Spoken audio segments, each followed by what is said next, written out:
इस समर्पण चैनल से जुड़े हुए सभी भाई बहनों को मेरा नमस्ते। मैं रीनू उत्तराखंड से आज साईं बाबा का चमत्कार बताने जा रही हूँ और ये चमत्कार ऐसा है जो आपको हैरान कर देगा। कुछ दिनों पहले मैं शारदा नदी के पास घूमने जाया करती थी सुबह शाम और मुझे बहुत अच्छा लगता था, बहुत शांति मिलती थी शारदा नदी किनारे। तो एक बार क्या हुआ कि एक शैतानी आत्मा ने हमारे घर में प्रवेश किया, मेरी बहन के अंदर प्रवेश किया। तो मेरी बहन, जो छोटी वाली बहन थी मेरी, बहुत ज़्यादा चिल्लाती थी और बहुत ही ज़्यादा परेशान करने लगी। और मेरे मायके में, मेरे ससुराल में बहुत ज़्यादा परेशानी हो गई कि जब वो मायके जाती तो मायके में चिल्लाती वो शैतानी आत्मा, और सब तरफ जा जा के यही बोलती कि साईं बाबा को हटाओ, साईं बाबा को हटाओ। वहाँ पर भी, मेरे मायके में भी उसने साईं बाबा की किताबें और मूर्ति वगैरह सब हटा दी गई, और मेरे घर में यहाँ ससुराल में भी हटा दी गई, साईं बाबा को हटाओ। तो और गायत्री माता की तस्वीर थी वो भी हटाई गई। और एक दिन क्या हुआ कि मेरे घर में आई वो और आके बोली कि तेरे घर में क्या है, बहुत कुछ गड़बड़ है, हैं किसको मानती है तू गुरु, किसको मानती है बता। तो मैं डर गई। मैंने कहा कि मैं तो महादेव को गुरु मानती हूँ। मुझे पता था कि साईं बाबा पे, साईं बाबा के ऊपर है, सोच रही है हटाने के लिए। मैंने कहा महादेव को मानती हूँ। तो उसने कहा, देखा उसने मंदिर में, कहा इसे हटा, इसे हटा, अभी हटा। तो मैं डर के मारे मैंने साईं बाबा को मंदिर से हटा दिया। फिर उसके बाद थोड़े दिनों बाद मैंने साईं बाबा की सारी किताबें वगैरह सब लेके शारदा नदी में सरा दिया जाके। और मुझे इतना रोना आ रहा था ना, मैंने कहा बाबा मेरे दिल में तो आप हो, लेकिन मैं क्या करूं, डर के माने फिर मैंने शारदा नदी में सरा दिया सारी किताबें और मूर्ति।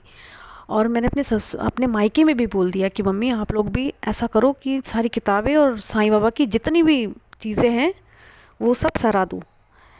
तो क्योंकि वो ऐसा कहती थी ना कि भला कैसे होगा तुम्हारा, जब तुमने मेरे थान पे बैठा रखा है साईं बाबा को, तो मेरा भला कैसे होगा। तो हटाए से सब चीज़ हटा रही थी।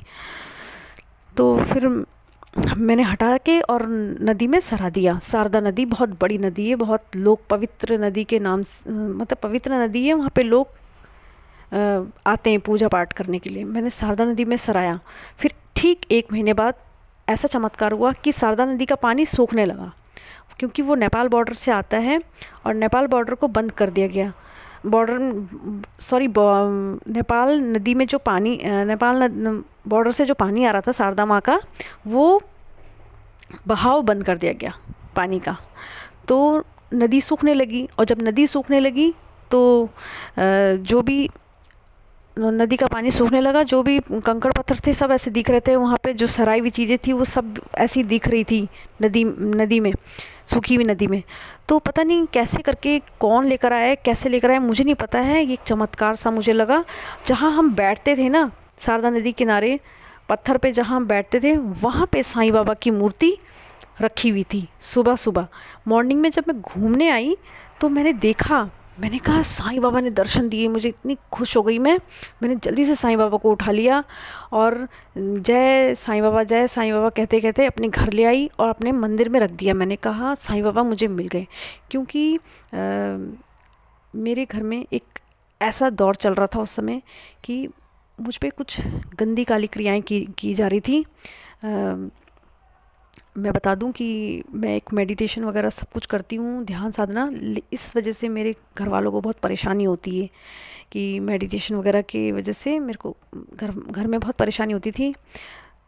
तो कि इतना मेडिटेशन ध्यान साधना क्यों करती है, बाबा बाबा क्यों करती रहती है।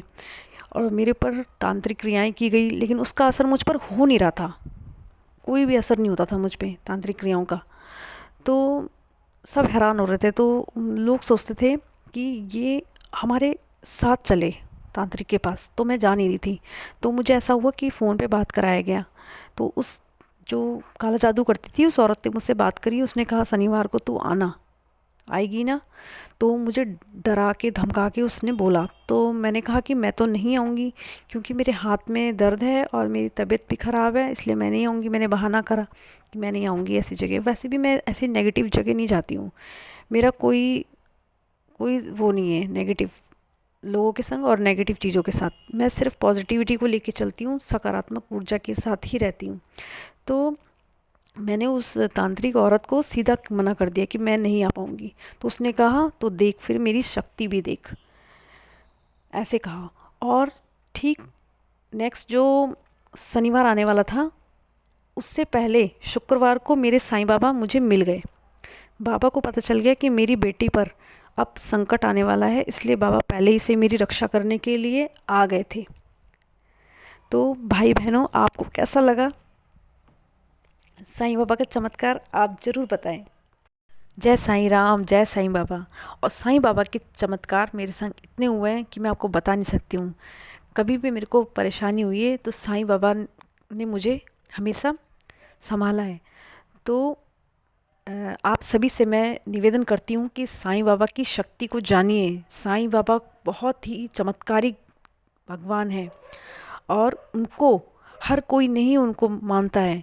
जो पाप रहित होगा वही आगे बढ़ेगा साईं भक्ति में। जिसके मन में पाप होगा, जो हिंदू मुसलमान ये इन सब चीज़ों का भेद करता होगा, वो कभी नहीं बढ़ेगा साईं बाबा की पूजा में। साईं बाबा एक ऐसे देवता हैं जो हर किसी के दुख को दूर कर लेते हैं, सबकी बीमारियों को अपने ऊपर ले लेते हैं। इसलिए बोलिए जय साईं राम, जय साईं बाबा।